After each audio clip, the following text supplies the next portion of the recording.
ازيكم يا شباب عاملين ايه؟ النهارده ان شاء الله هعلمك حركه تعدي بيها واحد على واحد بسهوله. يلا بينا.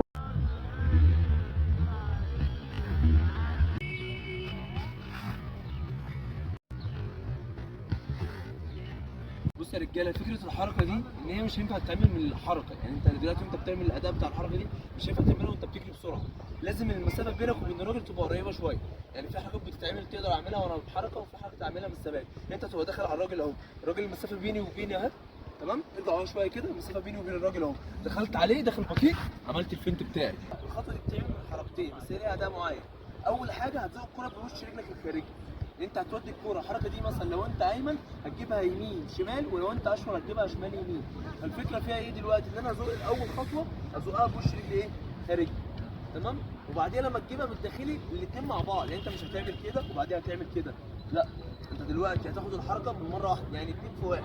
داخل عملت بوش رجلي جبت ببطن رجلي، خدت بوش رجلي جبت ببطن رجلي، الاثنين في نفس الوقت. اهو داخل عملت بوش رجلي جبتها الناحيه الثانيه، خدت الكره ناحيه الشمال ورحت جايبها ناحيه اليمين، خدت الكره ناحيه الشمال اهو، خدت الركن شمال يمين شمال يمين. وعايزك وانت بتروح بجسمك روح بجسمك، يعني انت روح ناحيه الشمال وانت ناحيه اليمين عشان تتحقق عنصر المراوغه اللي انت طالبه. وناقصك اي حاجه تكتب في الكومنتس، اي حاجه تخص لعيب الكوره. سلام.